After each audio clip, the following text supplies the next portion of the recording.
Hi guys, I have another quick tutorial for you today. I'm really sorry about the poor lighting at the moment. It's dinner time here and I just managed to get this tutorial finished this afternoon and I want to get it on the computer first thing in the morning. So this tutorial is for my little pincushion, and this one is beaded, but you can follow the instructions and create a pincushion without beads if you wish. I really wanted to get this one up quickly for you guys. There are a lot of you out there that have mentioned to me, or I've heard elsewhere, that you don't have a sewing machine or you don't have any sewing skills. This little thing is perfect.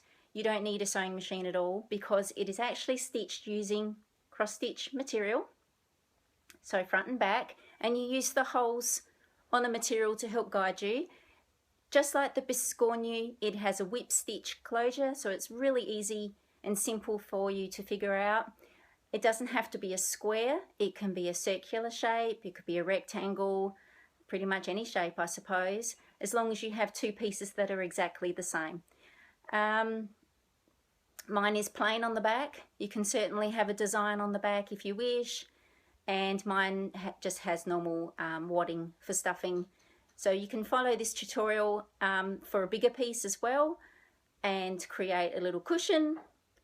So I really hope you like this tutorial.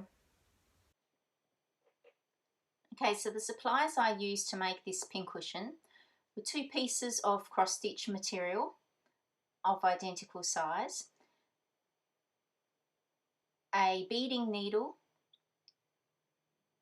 thread for beading, whether that be invisible thread or the same colour thread as the cross-stitch fabric, which is what I recommend if you do not wish to see the stitching. Otherwise you can use a contrasting thread if that's something that you wish to see. You will also need beads if again that is something that you wish. That is an optional trim idea. I will be doing this tutorial with beads, but it can certainly be done without, and a pair of scissors. With the cross-stitch fabric, you can have designs stitched on both pieces of fabric because both sides will be visible. I've just chosen to have a design on one side of the fabric, but you can also have something on the other side. You can even just stitch your initials or the year. Let your imagination go wild. You can do whatever you like. The photo on the left is obviously the front of my pincushion and the photo on the right is the back. I'm not how clear it is in this photo, but on the image on the left, the front of my pincushion, where I have the black border around my design, I have backstitched another border in the same colour as the fabric, which is white, and I have chosen to do that 3 holes away from that black border. Again, your own choice as to how far away you want this. This backstitch line is going to be your stitching line to join the two pieces together. I explained all this in my previous video on doing the biscornu, so the actual assembly process is the same, but instead of doing the irregular shape, we're just going to be doing a square shape. So when you have decided on this particular border, you will need to do the exact same border for the other piece of fabric.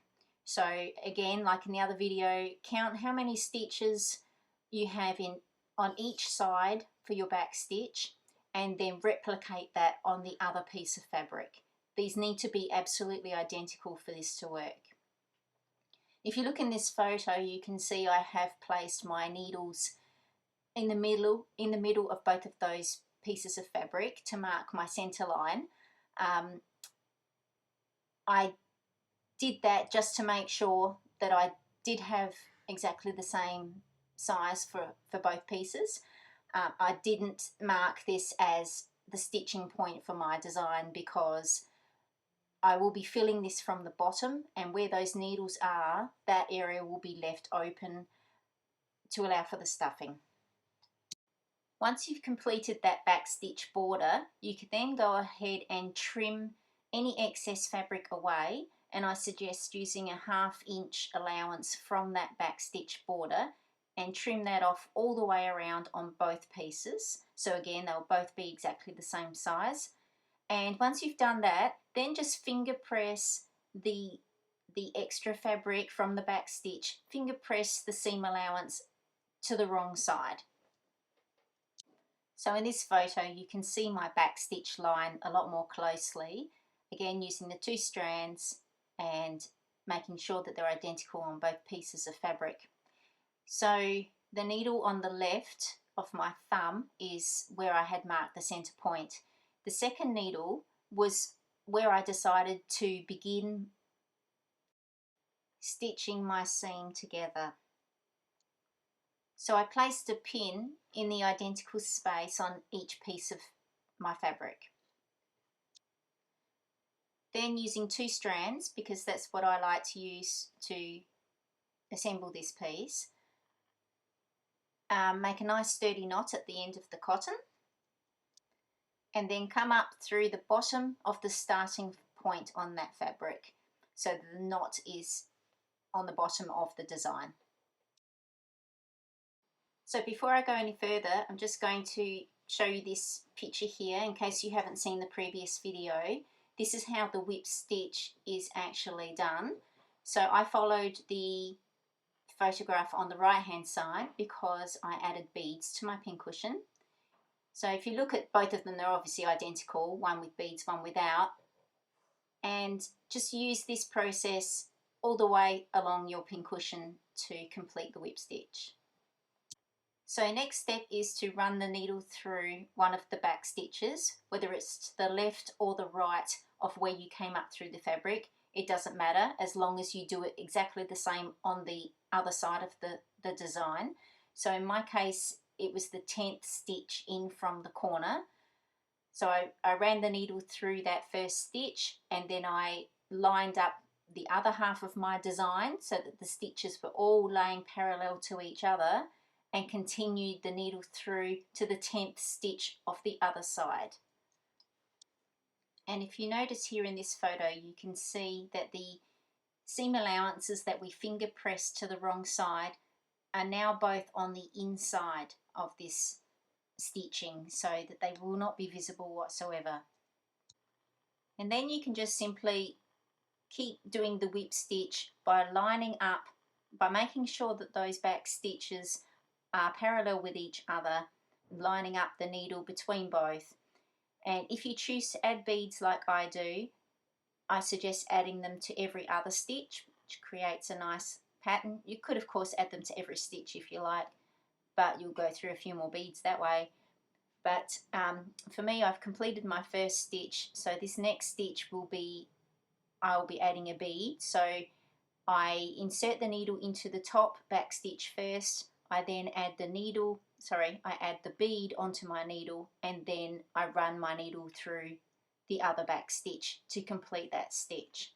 Now when adding beads, be especially careful that the stitch that you complete after you have done a beaded stitch, that you don't get the cotton wrapped around the bead in the wrong way, because it is easy to do and it can look quite messy. So just take your time and just be careful as you're pulling that cotton through that it's sitting on the correct side of the bead. Here's just a few more close-up photos of me doing the whip stitch and adding the beads as I go along until I get to the corner.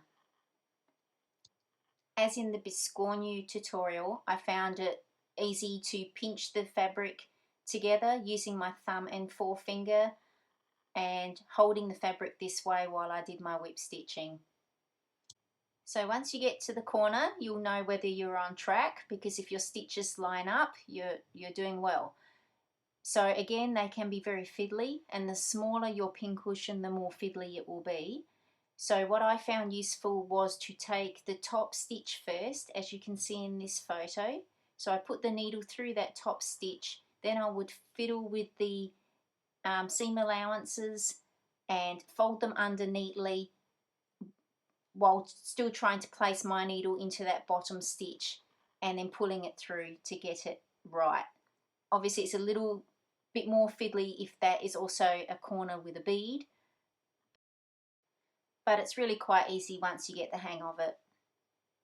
And this photo shows what the seam edges look like from the inside. And a few more close-up progress shots of me doing the whip stitch with the beads.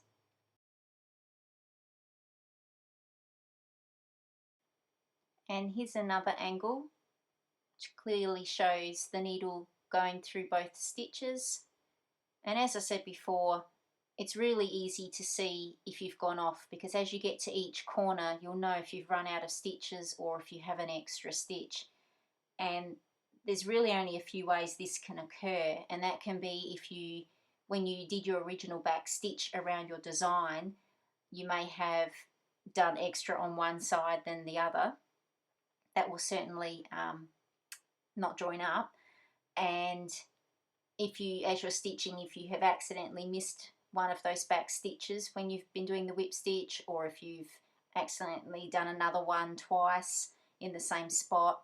But if you do find when you reach a corner that you've gone off and you have an extra stitch, or your stitches aren't lining up anymore, it is easy to just unthread that needle and then unpick the whip stitch and go back to the point where you were correct, and then just try it again. So now I've reached the bottom of my design, and I'm about 10 stitches in on the left, which is the same distance from where I started on the right. And I've decided to leave it there so that I can then fill my pincushion. And I chose to use wadding. You could use wadding or fibre fill. You can use weighted pellets. You can use crushed walnut shells. There's a variety of things that you can use. I chose wadding because it's the easiest for me to obtain here in Australia. Before you go ahead and fill your pincushion though, I do suggest using something long and with a blunt end just to poke those corners out so they're sitting out nicely, especially if you have beaded your corners as well. I recommend using a chopstick because it's not sharp and it won't pierce your fabric. So just gently ease out those corners, and then you're right to fill it. And fill it as much as you like, to whatever thickness that you want it. And then all that's left to do is to finish whip stitching that end closed, and then you need to tie a knot in your cotton, as you can see in this photo, and then carefully poke your needle through the seam allowance and through to the back of your design. As you can see in this photo, you can see the very end tip of my needle poking through the back of my pincushion, and pull that all the way through. And we do this to actually hide the knot. So the knot will be hidden inside the pincushion, and then trim off any ends that are showing. And that's it. That's how easy it is to create a beaded pincushion. Thank you everyone for watching. I appreciate all your support, and please stay tuned. I have lots more tutorials to come. Take care and happy stitching.